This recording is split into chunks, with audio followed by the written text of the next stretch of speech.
Well, good morning everyone, and here we are with the Malagasy Armed Forces and their contribution to the Anzac, the Australian and New Zealanders in Vietnam. They sent 3 MEFs in the end.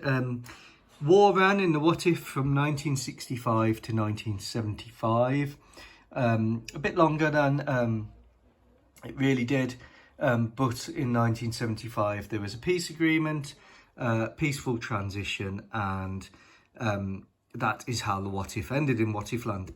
So let's start with the Vietnam contingent's fire support, because fire support was incredibly important in this war. Let's start with the S&S models M38s with Butler's printed models Vickers Vigilant anti-tank guided missile system. Now the Vigilant was an absolutely superb anti-tank missile for its time. Private venture, the British Army weren't interested, probably due to prejudice, tanks and horses, etc. And the Vigilant could be fired by the operator remotely using that cable at the rear. Carried 2 reloads under the bed at the back and 2 rounds ready to go. Superbly air portable, with a very good control system, much better than the Saga. It was capable of killing every main battle tank to the early 1980s. Like I said, I don't know why the British Army were really reluctant to adopt it. Eventually they did on the Ferret and Land Rovers, but the Malagasys were really enthusiastic adopters. Obviously there weren't many tanks to kill in Vietnam, but there were bunkers, and it could be used to take out mortar teams attacking the base from hills, and that was its main use. Then we go on to sort of the air mobile contingent for the artillery. Starting off at the start of the war, they had the 105 Pack Howitzer, which was a replacement for the 75mm Pack Howitzer. Never really caught on in US service, but the Malagasys did lug them around, mainly because they could fire into bunkers, close range, and also break up enemy infantry attacks. This is a BV202 from Butler's printed models. Superb print, superb vehicle, and the Malagasys did use those, especially in Vietnam, because they were amphibious and they were lightweight. They also used the Land Rovers. These are Carrarama die-cast, which I've repainted. And they used the Unimog 404. These are Butler's printed models prints. The Unimog 404 was a brilliant vehicle, mass produced for the NATO forces and the German forces, German Army, West German Army.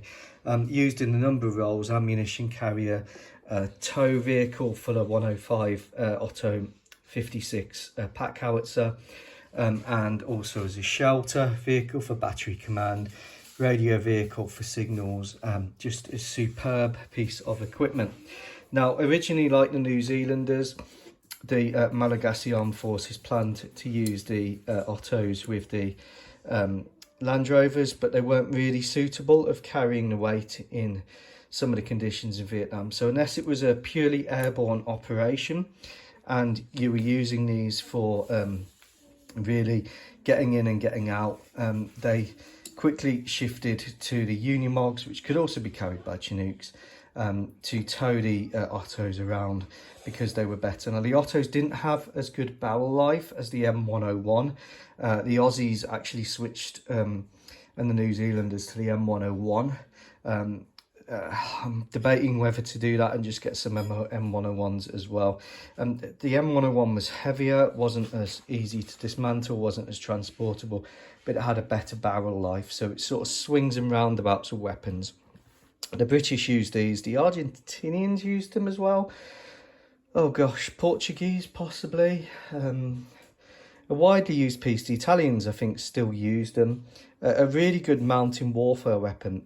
In Vietnam, what they found was it just couldn't keep going with the continuous fire that they needed. So the Malagasy forces definitely did use them, and liked them a lot. But like I said, I don't know whether to get some M101s as well.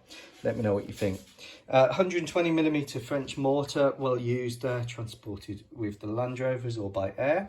There's a Carrarama ambulance Land Rover. I've got an S&S model tracked M548 cargo carrier, used those a lot. This is the Bofors L70 40mm fast-firing air defence weapon. Not really used for air defence in Vietnam, but used for protection of bases, firing into hills, taking out human wave attacks. Incredibly effective fast-firing weapon there. Towed by a plastic AliExpress eBay special £4 M35 truck. Yes, it is very basic. It isn't the same standard as the Academy model, but when you're building a large force, actually price does matter. Does it look like an M35? Yes, it does. A 2.5 ton truck. Will it tow the Bofors? Well, yes, it would. So that's why I've got them. Moving on to bigger pieces here. Now, I'm unsure whether to do the M107. I have got one on the way from Butler's. But in all honesty, like the New Zealand and the Australians, they would have probably stopped at this level of fire support, because once you got above that, you're into corps artillery and divisional artillery, and that's where you would go to the Americans for that fire support. So here is the M109 early, with its short barrel, stubby barrel, a great piece of equipment, 24 tons, easily mobile with the Cargo Master. This is the superb Revell kit, absolutely wonderful kit. Very hard to build, but a very good rendition of the type. The M109 short barrel didn't really have a huge range, but it had a lot of firepower. As the weapon system evolved, the barrels got longer, problems were ironed out. Aluminium skinned vehicle, like I said, very lightweight, 24 tons. You can take them around by aircraft quite easily. Here's two more M548 cargo tractors from SNS models. These would always accompany the M109s with spare ammunition and spare crew. They turn around there, they have a little crane, and they crane the ammunition across. Butler's printed model M577 command vehicle for the battery command there. Once you're into the fire direction control centre, you're kind of above this level. But yeah, this is a bit of a flavour for what the Malagasy forces took to Vietnam with the Australians and New Zealanders.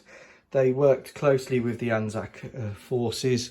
How did everyone end up in this Vietnam War? Well, it was part of SEATO, Southeast Asian Treaty Organisation commitments. The Malagasy state had been looking towards the Americans in the what if world, which is different to what happened, where they looked towards the USSR. The Soviet influence, and as part of that they ended up with this commitment along with the Australians and the New Zealanders. I really like modelling this era. When you look at some of the doctrines and you look at what was happening and the way the Americans were developing stuff, you have to say that they really got this concept of strategic air portability nailed down with things like the M109, 24 tons, tanks which weighed a maximum of 50 tons.